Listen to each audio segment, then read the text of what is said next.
శ్రీకాకుళం జిల్లా టెక్కలి ఆర్డీఓ కార్యాలయం ఎదుట సిపిఐ రాష్ట్ర కార్యదర్శి డి ప్రభాకర్ గిరిజన రైతులతో కలిసి ధర్నా చేపట్టారు. ఎలెన్పేట మండలం గోరుకుప్ప, కొత్తగూడ, బెన్నెడుగూడ గిరిజన రైతులు సాగు చేస్తున్న భూములకు పట్టాలను ఇవ్వాలని డిమాండ్ చేశారు. 4 తరాలుగా గిరిజనులు సాగు చేస్తున్న భూములను గిరిజనేతరులకు ఇచ్చే ప్రయత్నాలను ఆపాలని కోరారు.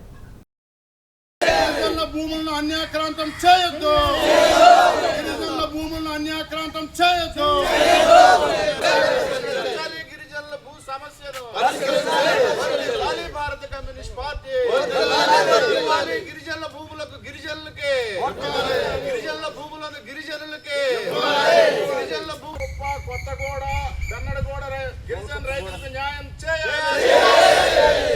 గిరిజన రైతులకు వెంటనే పట్టాలు ఇవ్వాలి.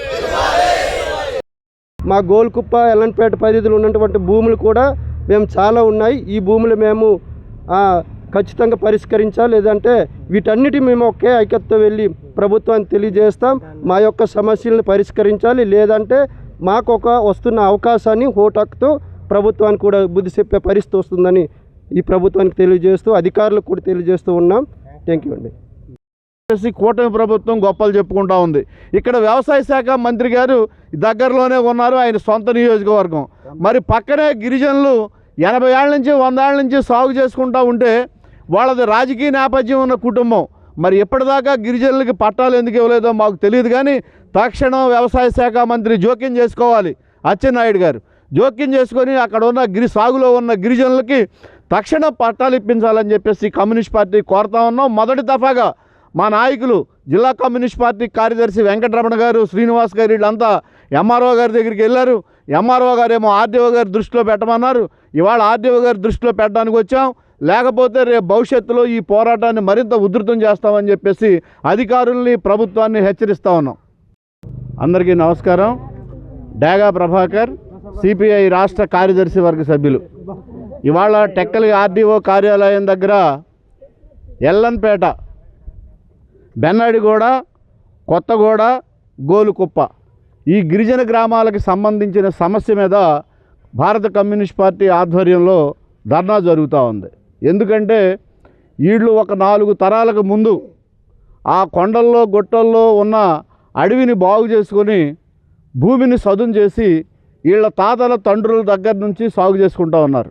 అంటే పురుగు బుట్ట వచ్చినా, పాములు గరిసి చచ్చినా ఆ అడవిని బాగు చేసి సుమారుగా 100 ఎకరాలు ఆ 3 గ్రామాలకి సంబంధించిన గిరిజన రైతులు పంట పండించుకొని బ్రతుకు తెరువు దాని మీదే ఆధారపడి జీవిస్తూ ఉన్నారు.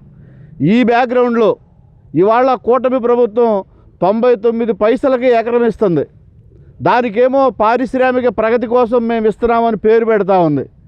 కానీ వీళ్ళు తరతరాలుగా సాగు చేసుకుంటున్న భూమిని మాత్రం నాన్ ట్రైబ్స్కి ఇవ్వడానికి కావలసిన ప్రయత్నం చేసే దాంట్లో భాగంగా ఈ మధ్య కాలంలో ఒక 15 మంది రెవెన్యూ అధికారులు ఒక మనిషిని తీసుకెళ్ళి దాన్ని సర్వే చేయడానికి ప్రయత్నం చేస్తే గిరిజన రైతులు అడ్డుకొని ఇది మా తాతల తండ్రుల నుంచి మాకు సంక్రమించింది, ఈ భూమిని మీరెవరు కొలవటాకంటే ఇది ఎవరిదో శ్రీకాకుళంలో ఉన్న ఒక గిరిజనేతర రైతుదని చెప్పేసి ప్రభుత్వాలు గిరిజనుల్ని బెదిరించే ప్రయత్నం చేశారు. వీళ్ళు గట్టిగా నిలబడితే పై అధికారులకి మీ సమస్య చెప్పుకోండి అని చెప్పి వెళ్ళిపోయారు. ఇవాళ కమ్యూనిస్ట్ పార్టీగా మేము డిమాండ్ చేస్తూ ఉన్నాం. గిరిజన ప్రాంతంలో గిరిజనుల రక్షణకు అనేక రకాల చట్టాలు ఉన్నాయి. అందులో పేసా ఉండొచ్చు, 170 ఉండొచ్చు, రకరకాల చట్టాలు ఉండొచ్చు.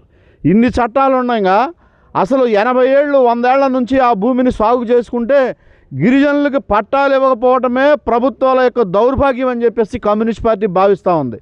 ఎందుకంటే వీటికి ఎప్పుడో పట్టాలు ఇచ్చి తీరాలి. వాళ్ళు పన్నులు చెల్లిస్తూ ఉన్నారు. ఇంకా ఎవరిదో భూమని చెప్పడం అంటే అది ప్రభుత్వ యంత్రాంగం గిరిజనేతర రైతులకు లొంగిపోయి ఈ కార్యక్రమం చేస్తూ ఉందా, లేకపోతే వాళ్ళ దగ్గర డబ్బులు ఆశించి గిరిజనులను ఇబ్బంది పెట్టడానికి ప్రయత్నం చేస్తుందా? తక్షణం ఉన్నతాధికారులు దీని మీద సమగ్రమైన విచారణ జరపాలని చెప్పేసి కమ్యూనిస్ట్ పార్టీగా మేము డిమాండ్ చేస్తూ ఉన్నాం. అక్కడ ఏదైతే ఈ 3 గ్రామాల ప్రజలు ఆ భూమిని సాగు చేసుకుంటూ ఉన్నారు, ఇవాళ చేయట్లా 80 ఏళ్ళ నుంచి 100 ఏళ్ళ నుంచి సాగు చేసుకుంటూ ఉన్నారు.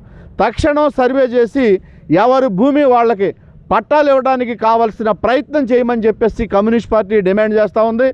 ఇది సక్రమంగా ఎవరైతే సాగులో ఉన్నారో గిరిజనులు వాళ్ళకి పట్టాలు ఇవ్వకపోతే భవిష్యత్తులో వాళ్ళ పక్షాన కమ్యూనిస్ట్ పార్టీ సమస్య పరిష్కారం అయ్యేదాకా కూడా పోరాటం చేయడానికి సిద్ధంగా ఉందని ప్రత్యేకంగా మనవి చేస్తూ ఉన్నాం. ఎందుకంటే ఇవాళ అందరికి అంటే ప్రజలందరి సంక్షేమం కోసం మాది కొండ ప్రాంతంలో బెండగూడ అనే ఊరండి. మాది గిరిజన సంబంధించిన తెగలు. అక్కడ మేము ఉన్నటువంటి వాళ్ళు జాతాపు సవర ఈ క్యాస్ట్లో ఉన్నోళ్ళమండి. మేమేంటంటే ఈ కొత్తపేట గోల్కుప్ప సంబంధించిన భూముల కోసం ఈరోజు ఆర్డీఓ ఆఫీస్కి మేము వచ్చామండి. అక్కడ నుంచి సుదూర ప్రాంతం నుంచి దరిదాపుగా 2 వ్యాన్లు వేసుకుంటూ మేము మా సమస్యలు చెప్పుకోవడానికి ఇక్కడికి వచ్చాం. అయితే మాకు దరిదాపుగా 3-4 తరాలు బట్టి మా తాతగారు మా నాన్నగారు తద్వారా మాకును ఈరోజు మేము పనిచేస్తున్న భూములండి అవి. మేము అప్పుడు కాలంలో మా నాన్నగారు తాతగారు ఆ కొండల్ని అడవుల్ని కొట్టి కూడా ఈరోజు మేము అక్కడ మాకు సాగు లేదు, మీకు హక్కు లేదు అన్నటువంటి రెవెన్యూ డిపార్ట్మెంట్లో కొంతమంది అధికారులు మాకు వినిపించుకుంటున్నారు, తెలియజేస్తున్నారు. అలాగే కిందటి వారంలో దరిదాపుగా 16-18 తేదీల్లో వచ్చారండి.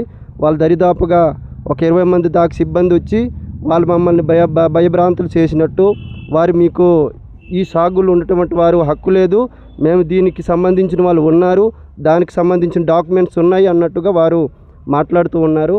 తద్వారా మేము అక్కడ బతుకోవలసిన వారము జీవనాధారమైన ఆ యొక్క అడవులు, భూములు, చెరువులు వాటి మావండి. పూర్వకాలం నుండి మేము పనిచేస్తున్న దానికి తద్వారా దీనికి ప్రభుత్వం స్పందించాలి అన్నట్టు పెద్దలు అన్నట్టు ఈరోజు చాలా దీనిగా మేము అభివృద్ధి చేస్తున్నాం అన్నటువంటి ప్రభుత్వాలు ఇప్పుడు దానికి ప్రభుత్వాలు కూడా జోక్యం చేసుకుని మా సమస్యలను పరిష్కరించాలి.